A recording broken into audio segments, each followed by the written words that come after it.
우리가 아는 지식은 분자의 극히 일부이다. 분자의 극히 일부이다.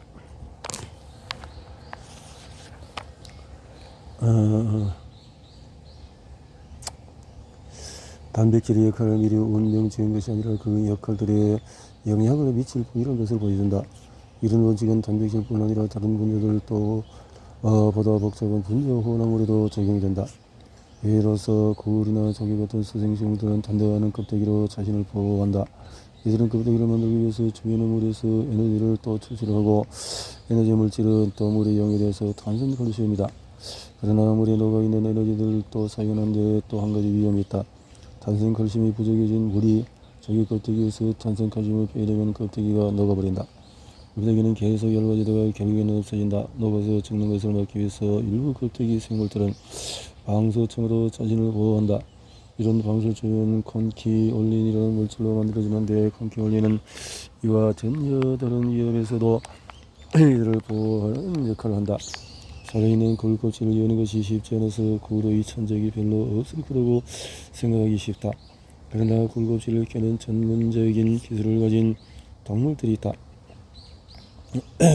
어떤 물고기나 개는 별로 우아하지 않게 굴껍질을 깬다. 이들은 그저 자신의 턱이나 집게로 굴껍질을 으갠다.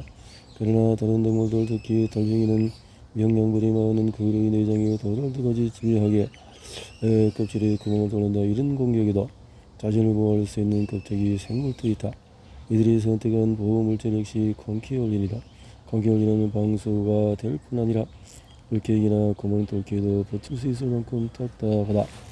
자기 방어를 위해서 어리들은 유기체들의 창조성은 곤충에 저항하는 열대 동물 식물들의 사례에서도 많이 발견한다. 동물 식물을 먹고 사는 딱정벌레, 개미 그리고 다른 곤충들은 동물 식물을 무자비하게 공격한다. 꽃은 번식의 필수적인 가장 중요한 부분에서 곤충들의 공격에 가장 취약하다. 이 나머지는 다른 용도에서도 사용된다. 대규모 번집을 이루고 사는 개미들은 방수제인이 유연하고 부드러운 나무진을 앞다퉈서 채취한다. 열대우림에서 매일 쏟아지는 비 피해로부터 집을 보호할 수 있기 때문에 유연하면서도 방수 기능이 있는 나무치는 아주 유용한 건축 자재가 된다.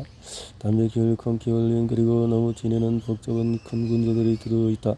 이 분자들은 더 작은 기초 물질로 이루어져 있고 기초 물질은 훨씬 작은 분자와 원자로 이루어져 있다. 우리는 작은 분자나 원자를 큰 분자보다 단순한 것으로 생각하는 경향이 있다. 단순하기 때문에 작은 부분들이 다른 일을 할 가능성도 적을까? 다음을 고려해보자. 어떤 화학자들이 모든 화학자를 다 동원한다 해도 분자 한 개가 관여하는 모든 상호작용을 다 파악할 수 없다. 물과 다른 한 분자에만 초점을 준다 해도 대부분의 단백질 화학자들이 말하는 것처럼 이 둘이 할 수 있는 상호작용은 헤아릴 수 없을 정도로 많다. 생물체 안에 있든 밖에 있든 그리고 아무리 단순한 분자라 해도 분자들이 관여하는 상호작용의 수는 어마어마하다. 게다가 지구 생명체는 그 어떤 화학자보다도 많은 합성 화학물질을 만들어내고 있다. 지구에는 수백만 종의 생명체가 존재하며 그 중에 우리가 알고 있는 것은 극히 일부에 불과하다. 우리가 발견하는 모든 새로운 종들은 우리가 거기에 이상한 무기를 먹거나 공격자를 물리치거나 다른 유기체들과 커뮤니케이션하기 위해 각종 분자들을 만들어낼 수 있다. 창조는 풍부할 뿐만 아니라 쉬지 않고 진행된다. 이런 사실만으로도 세계를 전적으로 예측 가능한 부분들로 이루어진 레고 장난감으로 치부하는 모든 환상을 깨기에 충분하다. 더욱이 시간과 공간이라는 두 요인도 이런 꿈을 깨뜨린다. 약간 유별난 사리로 북극곰만이 쥐고 있는 효소 단백질이 있다고 해보자. 이 단백질은 A와 B라는 두 물질의 화학 반응을 촉진할 수 있다. 그러나 북극곰에도 A도 B도 없다. 이 두 물질은 아마존 열대우림에 있는 작은 벌레 바구미에만 있다. 따라서 북극곰의 경우에는 그 효소 단백질이 A와 B가 만나는 일은 결코 없다. 그리고 의자, 북극곰, 바구미 그리고 이들 안에 있는 분자 등 다른 모든 것처럼 이 효소 단백질도 영원히 존재하는 것은 아니다. 이처럼 시간과 공간에 의해서 분리된 사물들의 세계에서 가능한 모든 상호작용을 파악하는 일은 불가능하다. 너는 과학적인 통합의 원천이자 영원한 수수께끼. 너는 이런 면에서 무한한 통찰력의 원천이다. 너의 사실은 살아있는 물질도 죽은 물질처럼 다양한 목적과 기능을 가진다는 것을 보여준다. 너는 홍채가 있다. 홍채는 여러 색으로 된 달력 있는 근력 거리로서 동공의 직경을 변화시켜서 망막을 비추는 빛의 양을 조절한다. 홍채는 다른 역할을 한다. 그 중에 하나는 너의 역할을 수리하는 일이다. 인간은 손상된 너를 다시 만들 수는 없지만은 다른 많은 유기체들은 그럴 수 있다. 앞서 설명한 대로 수정체는 태어나면 존재하는 신경관과 배엽이라는 두 집단의 세포들 간의 상호작용을 형성한다. 수정체를 다시 만들려면 처음 수정체를 창조했던 과정과는 완전히 다른 과정이 필요하다. 도룡령 같은 유기체의 경우에 홍채가 이 과정에서 중요한 역할을 한다. 생명의 다양한 목적과 지적인 설계론의 맹점은 내가 여기서 제시한 사례들은 미리 결정된 설계의 의도나 목적이 없음을 말하는 것이기도 하다. 살아있는 유기체의 구조에는 감탄할 것이 많다. 그러나 구조에 감탄할 만한 것은 협소의 시각에 머무는 일이다. 우리가 감탄할 것은 아름다운 수정제를 만들어진 기계 그리고 현미경으로 본 고정된 시로 등이다. 이 광범위한 시각에서 봐야 유기체 내부와 주변에 존재하는 엄청난 창조성 그리고 유기체의 부분들이 부여된 끝없이 변하는 목적들을 볼 수가 있다. 끝없이 진행되는 이 비범한 창조에 미리 운명 지어진 목적이란 없다. 미리 규정된 목적이 없다는 데서 몇 가지 어려운 질문이 나온다. 그 중에 하나는 기능이 어떤 외부의 설계자가 미리 운명 지은 것이 아니라면 과연 기능의 기원은 무엇이냐는 것이다. 기능과 목적은 아무리 기술적이라도 청결한 분자들과 관련된 것인가? 이것은 무리한 해석일 수 있다. 그러나 우리는 기능과 목적이 최소한 생명체 자체만큼이나 오래되었다고 확신할 수가 있다. 동일한 원칙이 전체 유기체들과 다른 유기체들이 맺는 관계, 포식자와 먹이의 관계, 숙주와 기생충 관계, 공생관계 등 어떤 관계든 적용이 된다. 우리 같은 유기체들이 가까이 가면 갈수록 새로운 의미와 목적을 부여하는 이런 특징이 더 분명해진다. 이를 가장 잘 보여주는 것은 예술문학, 학문, 기술 등에서 분명히 확인할 수 있는 인간의 창조성이다.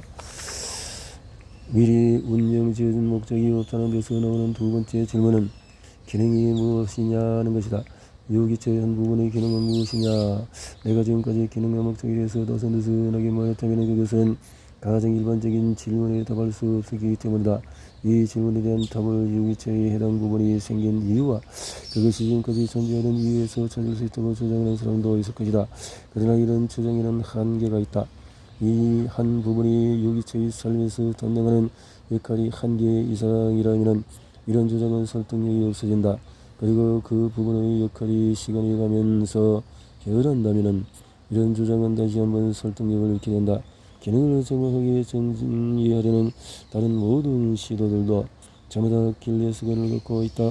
그러나 우리에게 보다 중요한 것은 기능이 무엇이냐는 질문에 답하기 위해서는 지속적으로 변하는 세계에서 새로운 것들, 놀라운 것들, 그리고 우연히 발생한 것들을 생각하는 관점이 필요하다는 것이다. 그러나 나는 이런 관점을 택하지 않을 것이다. 왜냐하면 유기체들과 그 부분들 간의 끊임없이 변하는 수많은 관계를 인정하는 것이 훨씬 더 중요하기 때문이다. 자유의 대가. 혼자에서 유기체에 이르기까지 우리가 발견하는 일정한 설계의 목적의 부재 그리고 모든 것을 주관하는 놀라운 창조성으로 인해서 지불해야 할 대가가 있을까? 생명체는 어떤 자유로운 설계자가 원의 설계하는 모습으로 존재하는 것은 아니다. 우리는 앞에서 이 문제를 접한 적이 있다. 애벌레의 몸 안에 알을 낳는 기생얼굴의 경우를 생각해보자. 기생얼굴의 일정의 숙주를 간신히 목숨만 부재할 정도로 살려내는 경우가 있는데 이는 일정 기간 숙주가 살아서 먹이를 먹어야 자신도 그 숙주를 먹고 살 수 있기 때문이다. 기생생물의 삶의 양식은 자기 자신에게 도움이 되는 것이다. 따라서 어떤 설계자가 있었다고 한다면 그 설계자는 다른 누군가에게 피해가 가더라도 누군가의 설계였다고 할 수 있다. 그러나 그러지 않은 경우도 많다. 벌침을 쏘는 벌의 경우가 그렇다. 벌침은 뒤쪽이 갈고리 모양이다. 따라서 벌침을 쏘는 벌의 내장이 갈고리에 뜯겨 나간다. 따라서 갈고리 모양의 벌침을 쏜 별이나 쏘인 대상 모두에게 득이 되지 않는다. 마지막 사례로 암 종양과 그에 따른 죽음을 살펴보자. 여러 죽음 중에서도 암에 걸려 서서히 고통스럽게 죽는 것보다 비참한 죽음은 없을 것 같아. 여러분이나 내가 암이 걸렸다고 해서 혜택을 보는 유기처가 있는 것도 아니다. 암의 이런 특징은 전염병과 대조적이다. 전염병의 경우에 그 병을 옮기는 박테리아나 바이러스에게 도움이 된다. 암의 가장 기본적인 특징은 세포가 빨리 그리고 제멋대로 분열을 한다는 것이다. 그런데 이렇게 급속한 세포 분열을 하는 것이 쉬운 일은 아니다. 예로 다른 전기와 마찬가지로 종양도 영양 공급이 필요하다. 종양이 커질수록 필요한 영양분도 많아진다. 이 문제를 해결하기 위해서 일부 종양들은 정교한 혈관망을 만들어서 더 많은 영양분을 받아들인다. 이 혈관은 영양분을 얻기 위해서 우리 몸을 약탈하는 놀랍고도 효율적이고 잔인한 수단이다. 달리 말해서 종양이 요구하는 피해에는 절차와 체계가 있다. 자신의 성장을 위해서 우리 몸의 영양분을 빼앗아가기 때문에 종양을 우리 몸의 기생충으로 볼 수 있다. 그러나 종양은 신체 내부에서 발생하기 때문에 특이한 기생충이라고 할 수 있다. 그리고 종양의 숙주인 신체를 죽이면 숙주와 함께 종양도 죽고 따라서 자손을 남기지 못한다. 요약하면 우리가 감탄에 맞지 않는 정교한 생존 방식이 그로 인해 피해를 보는 쪽에서 보면은 그림칙한 특징인 경우가 많다. 그리고 그런 정교함이 아주 근시안적이고 무의미하며 파괴적인 결과를 초래하는 경우도 적지가 않다. 갈고리 모양의 벌침과 고통스러운 죽음은 미리 운명지어진 목적에 영원히 구속되지 않으려 했던 대가, 즉 자유의 대가다. 이런 시각을 인정한다는 것은 다음 두 가지로 의미한다. 첫째, 그것은 미리 대한 우리 무지를 인정하는 것이고, 도저히 그럼에도 불구하고 미지의 미를 선택한다는 것은 아무리 막연하다 해도 생명의 최종 목적이란 것이 존재할 가능성을 인정하는 것이다. 그러나 이런 마지막 시각에 스스로를 가두는 것은 제자리 걸음을 하면서 자기의 능력을 포기하는 것이다. 여기서 역설적인 고르디우스의 매듭이 다시 등장한다. 알렉산더 대왕이 복잡하게 얽혀있는 고르디우스의 매듭을 칼로 잘라낸 것처럼 선택의 칼을 쓰지 않고서는 매듭을 풀 방법이 없다. 과학자의 선택, 우주와 인간의 어리석음, 이 두 가지가 무한하다. 미생물의 대화에서 행성들의 대화에 이르기까지 세계를 만드는 모든 대화 중에서 오늘 우리 인간에게 특별히 지금의 세상을 누리는 세상과 다르게 만든 한 가지 대화는 과학이다. 항생제, 전국, 현재도 원격 통신, 항공, 운송 그 최과학의 사물이다. 과학은 왜 이렇게 강력한가? 과학의 목적은 설명인가 예측인가? 여기서 내가 관심을 갖는 것은 인간이든 비인간이든 자연과 대화하는 과학이다. 이런 대화에서 과학자는 자연의 질문을 던지고 자연으로부터 대답을 받는다.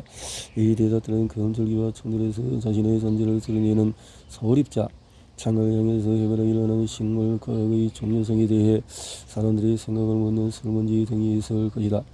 이 목적들 중에서 나는 우선 설명에 초점을 할 것이다. 이유는 두 가지다. 첫째, 옳은 설명이든 그런 설명이든 설명은 예측에 선행한다. 뉴턴의 연력 법칙은 지구가 태양 주위를 공전하는 이유를 설명할 뿐만 아니라 지구의 공전이 365일 걸리라는 예측도 한다. 예측하기 어렵기로 악명이 찾아간 날씨의 경우를 보자. 우리는 열, 습도, 태양이를 같은 난설한 개념으로 날씨를 설명할 수 있다. 그러나 믿을만하게 예측하기는 어렵다. 서로 공전하는 세계의 형성 같은 단순한 물체의 경우에 뉴턴의 만有인력 법칙으로 그들의 인력을 완전히 설명할 수는 있지만 이들의 미래의 경로를 예측할 수 없다는 육장의 논의를 기억하자. 끝없는 설명의 미로, 과학적인 대화는 세계와 기본적인 사실에 대한 서술. 이렇게 볼 때 서술은 설명은 다른 것으로 보인다. 설명과 서술이 서로 밀접하게 얽혀있다는 것은 도대체 무슨 뜻일까? 그것은 우리의 대화의 출발점이 명확하지 않다는 것을 의미한다. 무엇을 서술로 보고 무엇을 설명으로 볼지는 선택의 문제가 될 수 있다. 과학적인 대화가 설명을 설명하고 또 그 설명을 설명하는 제1차 세계대전까지 병사들이 전쟁에서 사망한 가장 큰 원인은 부상이 아니라 괴사병 같은 치명적인 전염병이었다. 따라서 전염병으로 인한 죽음을 예방하는 것이 전쟁의학의 최우선 목표였다. 여러분이 이런 목적을 위해서 노력하고 있는 의사라고 생각해보자. 공무적을 알기 위해서 여러분은 전염의 원인인 박테리아를 연구하기 시작했다. 그래서 실험실의 배양 접시 박테리아를 길렀다. 그러나 배양 접시의 영양분은 공기중으로 수백만 개의 포전을 퍼뜨리는 곰팡이도 유인한다. 따라서 박테리아 배양 접시를 깨끗하게 유지하지 않으면 금방 곰팡이가 선다. 이런 식으로 과학적인 대화가 시작된 실제 사례가 있었다. 플레밍의 박테리아가 죽은 이유는 뭘까? 곰팡이가 먹은 것일까? 아니면 곰팡이 만들어낸 뭔가가 예컨대 어떤 분자가 박테리아를 죽인 것일까? 이유를 묻고 탐구하는 방법은 이 밖에도 많다. 이런 것들은 모두 똑같은 설명이 이르게 한다. 즉 박테리아는 곰팡이가 만들어낸 어떤 분자 때문에 죽는다는 것이다. 이 분자가 바로 페니실린이다. 이런 설명은 즉각 다음과 같은 질문을 일으킨다. 그렇다면 페니실린 박테리아를 죽이는 이유는 뭔가? 다양한 가능성이 존재한다. 페니실린 박테리아의 생명의 필수적인 어떤 단백질을 파괴할 수도 있고, 박테리아 세포의 유전자 복제를 방해할 수도 있고, 세포의 성장을 막을 수도 있고 등등. 마지막 가능성의 답에 가장 가까운 것으로 밝혀졌다. 페니실린은 적대적인 주변 환경에 대해서 박테리아의 생명을 보호하는 박테리아 세포의 성장과 개조를 막는다. 이런 설명을 다시 하나의 서술로 볼 수가 있다. 페니실린 박테리아 세포벽 성장을 막는 분자. 그런데 어떻게 막는다는 것인가?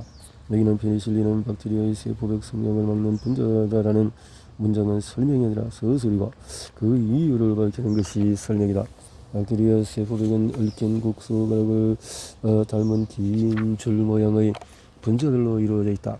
그런데 짧은 분자들이 이런 줄 같은 분자들을 교차 연결시킴으로써 세포벽이 안정을 유지하게 된다. 이런 교차 연결이 없으면 세포벽은 존재할 수가 없다. 페니실린은 이런 교차 연결을 방해한다. 어떻게 그런 걸까?